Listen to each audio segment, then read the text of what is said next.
Buenas noches con todos. En esta ocasión les voy a hablar sobre el metanol, la energía libre de solvatación del metanol en agua. Para esto me guié de investigaciones de varios científicos, según sus artículos científicos publicados en Scopus. Bueno, para empezar tenemos que el estudio pretende examinar la manera en la que la presión y la temperatura influyen en la energía libre de solvatación del metanol en agua. El objetivo es comprender por qué la estabilidad de un soluto en agua varía según las condiciones termodinámicas. La metodología. Primero tenemos que como modelos usados o materiales usados está el agua y el alcohol, o sea, el metanol. En método tenemos el método de Bennett. eh, en las condiciones tenemos que la temperatura debe estar de 260 a 340 kelvins y presión de 1 a 6000 bares. En la descomposición energética tenemos la formación de cavidad en el solvente, interacciones de Van der Waals y interacciones electroestáticas. Para empezar, tenemos el proceso, eh, que nos dice que el proceso por el cual las moléculas de un solvente, que en este caso es el agua, incorporan y estabilizan a las del soluto, que es el metanol.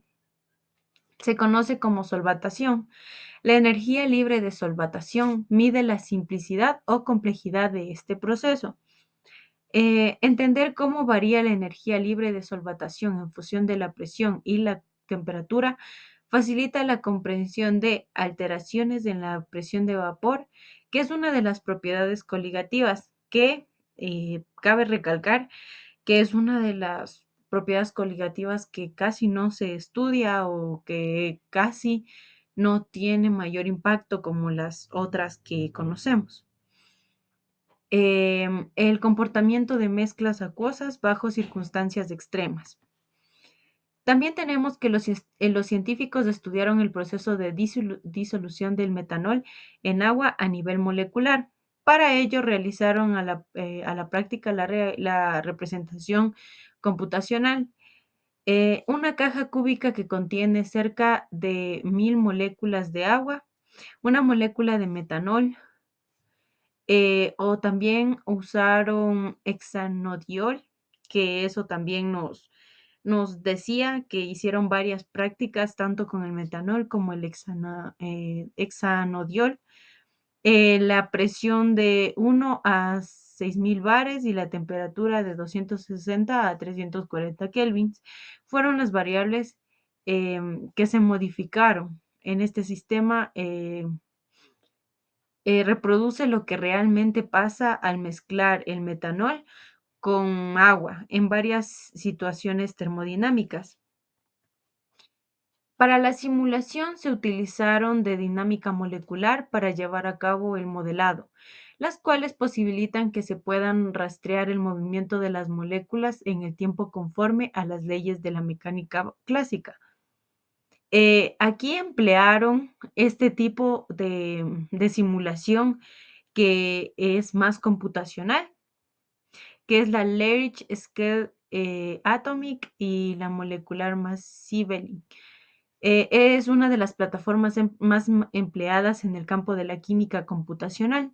Se realizaron las simulaciones durante 5 nanosegundos para el equilibrio y 10 nanosegundos para la generación de datos.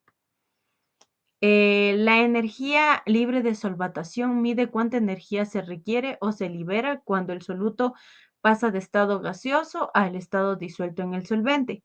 Para esto pasa por 3 etapas. La etapa 1, la creación de la cavidad, que es donde simula el espacio que el soluto ocupará en el solvente. Energía necesaria para separar moléculas de agua y formar la cavidad.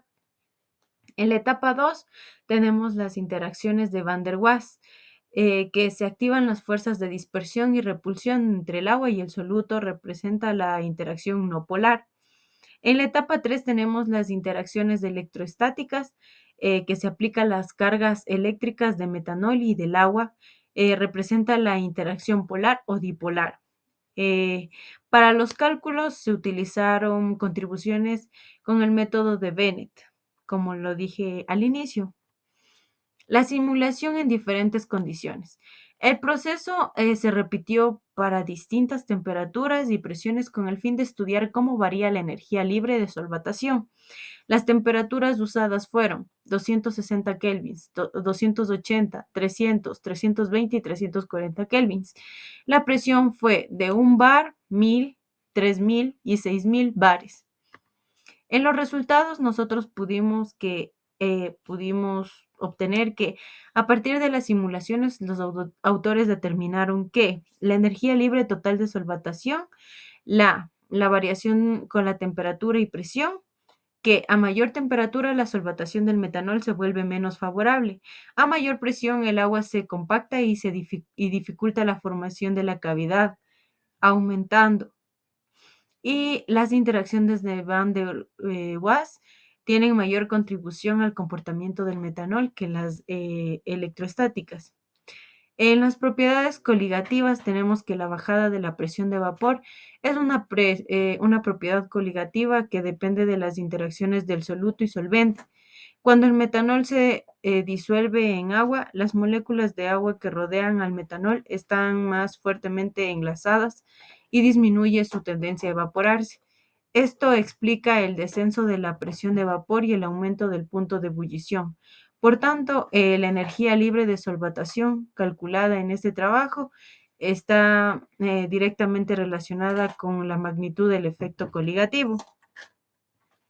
Em, para concluir, tenemos que la energía libre de solvatación del metanol disminuye con la temperatura y explica el bajamiento de presión de vapor. La presión afecta principalmente la formación de cavidades en el solvente. Las interacciones no polares, Van der Waals, dominan el comportamiento del alcohol más que el de las interacciones dipolares.